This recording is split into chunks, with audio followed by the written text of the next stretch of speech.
আচ্ছা ধরেন এই নোরা পাদ্রাহির মতো মেয়েটা আপনার future wife. Does it better.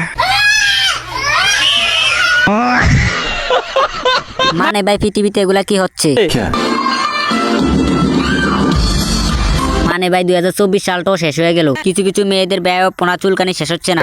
দেখেন আপনি মানেন অথবা না মানেন, বিয়ে বাড়ির বউ যদি এমন হয়, শুধু জামাইটাই শরীরের ফুল ঝাড়বে আর অন্যদিকে পুরো বরযাত্রী হ্যান্ডেল মারবে। Hello everybody, welcome back to Edge by Mehedi bro. आप कहाँ थे ज्ञानी बाबा? আসলে সব জায়গায় উড়াদুরা বিয়ে হচ্ছে, তো এই শীতের দিনে দাওয়াত খেতে যাবো তাই গোসল করতে গেছিলাম। তারপর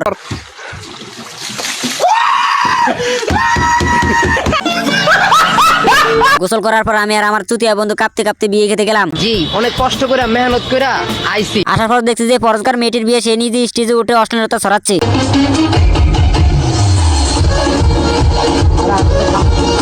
তো বিয়ে বাড়ির কর্নারে পারফরমেন্স দেখার পর আমার বন্ধু আর সহ্য করতে পারে না, সে হ্যান্ড ব্রেক মারা শুরু করে দিয়েছি।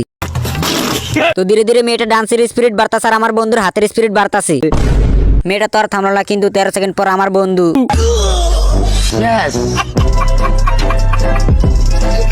আজকে আমরা এমন একটা আসুদা এবং অসুস্থ জেনারেশন নিয়ে কথা বলবো যাদের ন্যূনতম লজ্জা শরম নাই। এই যে দেখেন 16 ডিসেম্বরে বউকে নিয়ে ঘুরতে বের হয়েছি, কত হট আমার ওয়াইফ দেখছে। ভাই বিজয় দিবসের দিনও তোর বউকে তুই আনবক্সিং করে দেখাবি? বোকাচোদা ছেলে। আর এই মেয়েটা কি করছে? হট আমার ওয়াইফ দেখছে। মানে এসব লোকদের আমি গালি দিতে দিতে আমার মুখের গালি পর্যন্ত।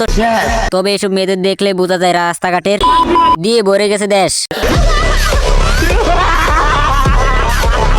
মানে কেউ বিয়ে বাড়ির বউ হয়ে অশ্লীল প্রতিভা দেখাচ্ছে, আবার কেউ বিজয় দিবসের নাম দিয়ে যৌন চাহিদা মিটাচ্ছে, কেউ কনসার্টে গিয়ে ন্যাশনাল লিপ জল বিতরণ করছে। এসব ছাত্রীদের কাছে আমার একটা প্রশ্ন, আপনাদের এক্সট্রা ক্লাসের শিক্ষক কি এনেছিলেন?